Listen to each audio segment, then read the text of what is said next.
She cut off our water while my wife was in labor. Let that sink in. My wife doubled over in pain, begging to take a shower to ease the contractions, and the faucets ran dry. Out the window I saw our HOA president smiling like she had just won some kind of twisted game. She had no idea who she was messing with, no idea that by the end of the week her smug little empire would come crashing down around her. My name is Michael Chin. I'm the director of City General Hospital, but that title didn't mean a damn thing when I was standing in my own kitchen staring at dry pipes and my pregnant wife crying in agony. 6 years of marriage, 3 miscarriages, and finally, we'd made it to 38 weeks. We were about to meet our daughter. The nursery was painted soft yellow. Sarah folded the tiniest clothes with so much hope, and we thought we were ready. What we weren't ready for was Margaret Williams, the self-proclaimed queen of Meadowbrook Estates. Everyone called her HOA Karen behind her back. She was in her 50s, sharp eyes like a hawk clipboard glued to her hand, always patrolling the neighborhood for violations. When we moved in, she complained my car was 2 inches over the driveway line. She sent us letters about a garden gnome. She measured our mailbox and claimed it was 1 inch too tall. We tried to laugh it off, tell ourselves, that's just Margaret. But then she showed up at our door demanding $200 for some made-up HOA water bill. I told her we paid the city directly. She tapped her pen against her clipboard and said, "Ignorance is no excuse.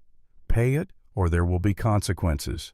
And right then, I should have realized this woman didn't care about rules, she cared about control. I tried to pay, but she deliberately gave us the wrong account information.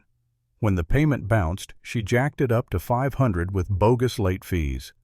Sarah's hands shook as she held the letter. Her voice cracked. "I'm so tired of this stress.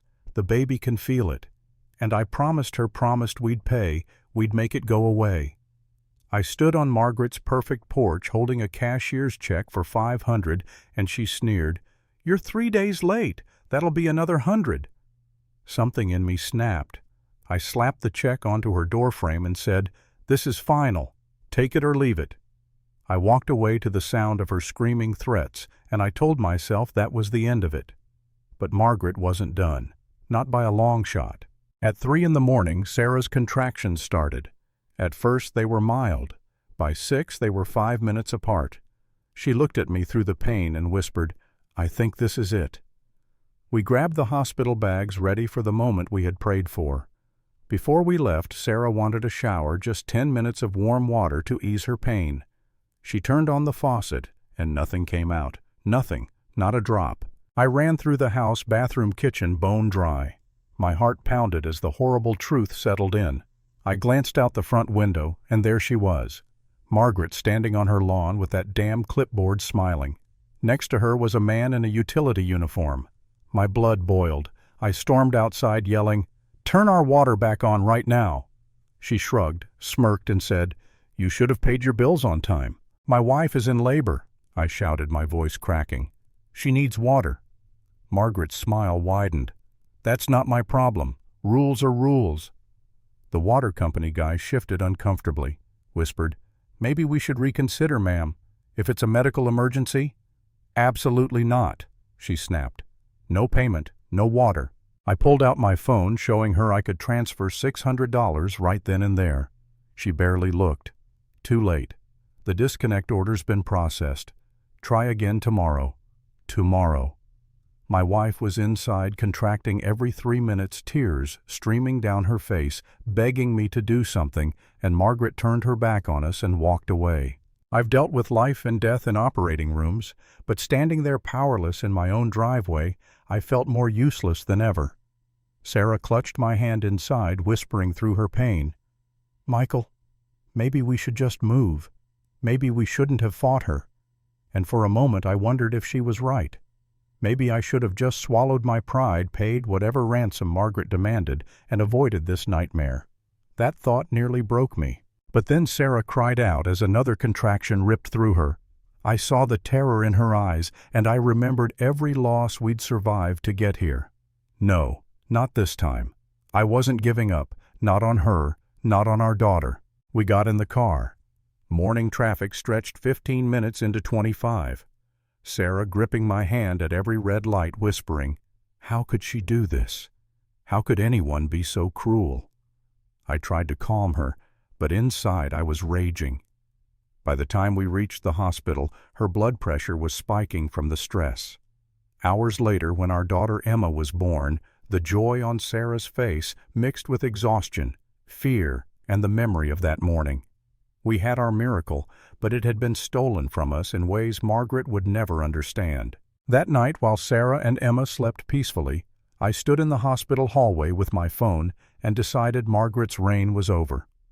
I called David Rodriguez, the city attorney. He nearly exploded through the phone. "That's illegal. HOAs can't touch city utilities." She just hung herself. Then I called Lisa Park from Channel 7, an investigative reporter always hungry for HOA abuse stories. "Lisa," I said, "I've got a story that'll make your blood boil." She was in. And then I called Tom Bradley, CEO of the water company who I served with on the hospital board.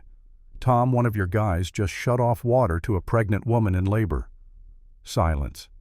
"Then send me details. I'll take care of it." The next morning we drove Emma home.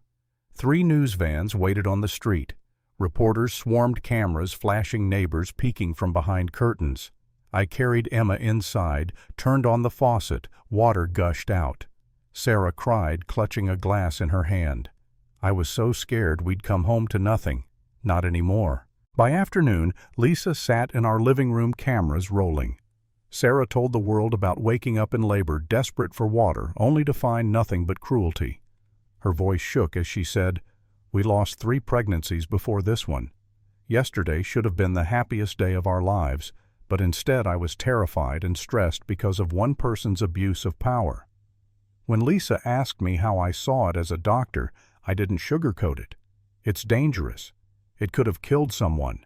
And it's illegal. The story aired at 6. By 8 it was viral. By 10 it was on national outlets. Headlines screamed, "HOA president shuts off water during labor. Cruel neighbor endangers newborn." And then the comment sections lit up, thousands of people calling for Margaret's head, sharing their own HOA horror stories. But the real nail in the coffin came at the emergency HOA meeting 3 days later. Almost the entire neighborhood showed up. People who'd been too scared to speak finally unleashed years of frustration. Fines for mailbox colors, threats over flower beds, families forced to repaint their homes on a whim. One by one they stood up and told their stories, their voices shaking but strong. When my turn came, I stood beside Sarah holding Emma. I looked Margaret dead in the eyes and said, "I'm not here for revenge. I'm here because what happened to my family could happen to anyone. You abused your power in the cruelest way possible at the most vulnerable moment of our lives. You don't belong here." The vote wasn't even close. 127 in favor of removing her, 3 against. Margaret sat there pale and trembling, no trace of her smug smile. She got up, walked out without a word, tears streaming down her face. That was the last time I saw her as HOA president.